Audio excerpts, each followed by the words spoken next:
So the next question I was asked about, and that is the question of the law of attraction and the universe, how it speaks to us in language, and also how we can use it, and does astrology kind of match with it? So I just wanted to, that's Darby's chart. So let's just move on from there. So this is, I drew up a chart for the moment this question came in terms of, does the universe talk to us through astrology?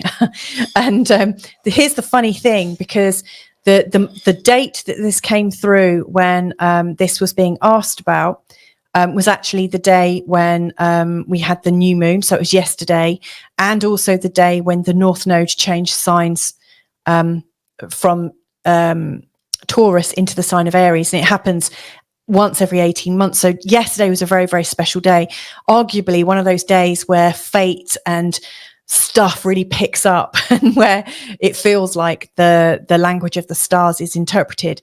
You know, the new moon is a very, very strong, powerful day. Now, if I was, these little sections here are very much associated with different areas. They're called houses. And I always think that the fifth house, which shows what we're creating, like our self-creation, it's where we are birthing things, conceiving things. It's where we're sensuous, which obviously is something we're creating. And the 11th house is where we're really co-creating.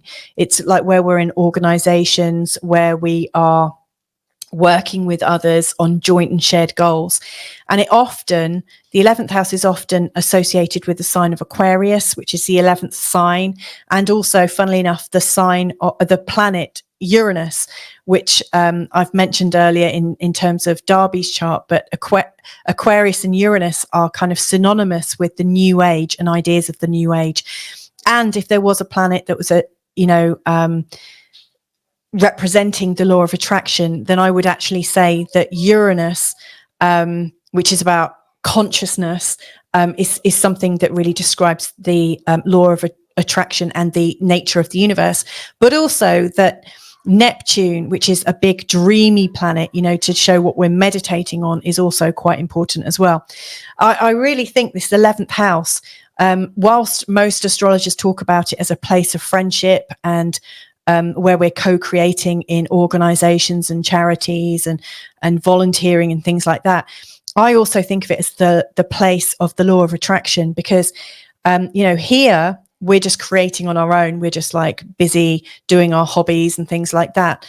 But imagine, you're performing your hobby and you make that, with the law of attraction, people are saying, okay, this is my intention. I'm dreaming about bringing this in.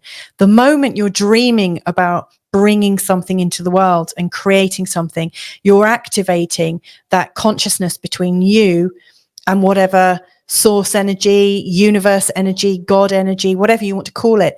It's like you're co-creating with the divine. And so I think the 11th house is where it's at. In terms of how does the universe speak to us, I think the 11th house is a place that I would look at. I would also consider Uranus and Neptune. The fact that we've got in this chart where somebody's asking me, how does the universe talk to us? The fact that we've got the new moon showing up there is I think vital. Interestingly, the new moon in this position is also, they're both connecting to Uranus, the planet that I said is connecting into our creations. And then interestingly, Neptune is also in a very beneficial and flowing position to the moon and the sun. So the three things that I said would be active if the universe was communicating with us.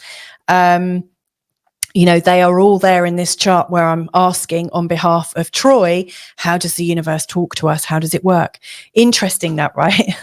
Now, obviously, Uranus and Neptune are at the far reaches of our universe, and they're called outer planets, and they represent a consciousness that we don't really understand, and we need to kind of personalize them and draw them into us.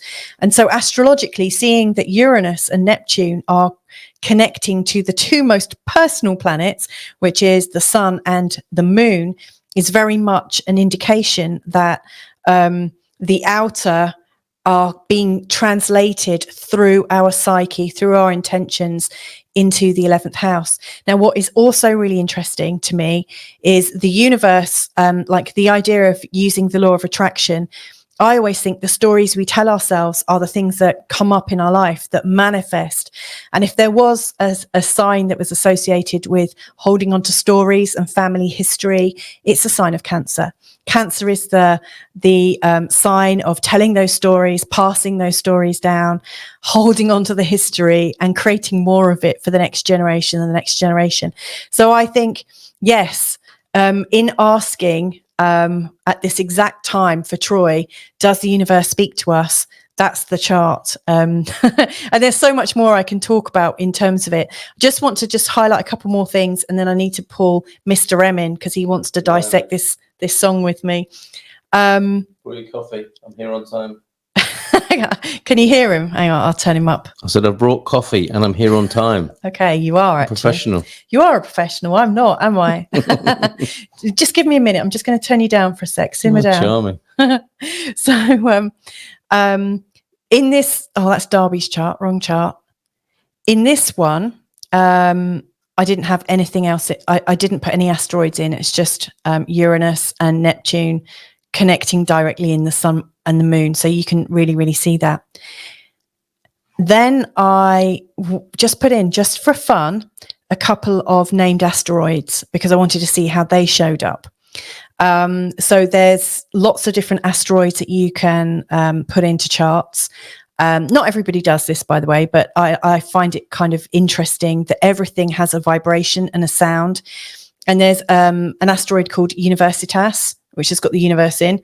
There's also Lawson, which I think of the law of attraction, and it's got sun, i.e. the idea of the law of attraction and astrology working together. So I put that in. And also Astro Wizard I've put in to see, the idea that we're conjuring something using astrology. So what interests me in this is the universe is activated by the 5th house. The 5th house is where we're creative. The universe is speaking to us. That's interesting. Lawson, to activate the law of attraction. Interestingly, it's showing up in the 1st house, which is about the body, where we need to physically feel things. Lawson is connecting to the sun and the moon. So our body, where we're feeling things, need to connect into the stories that we're sharing with our version of the universe. And it's like it's going up to Uranus. And then finally, Astro Wizard. We can really conjure things from a deep place of the unconscious mind. In the 12th house, it's really showing. I think one of the keys to this is really knowing what's going on in your inner programming so that you can see where you may well be holding yourself back a little bit because of hang-ups and trauma and past stuff. So it's almost like you need to clear this and then activate your creativity and really start to commune with the universe or God or whatever you want to call it. But it's there, it's around you, it's a living field all around you, and it's your ability to sense it that activates it. So anyway, I hope that was useful to you, Troy, and I look forward to having some conversations with you about it in the near future.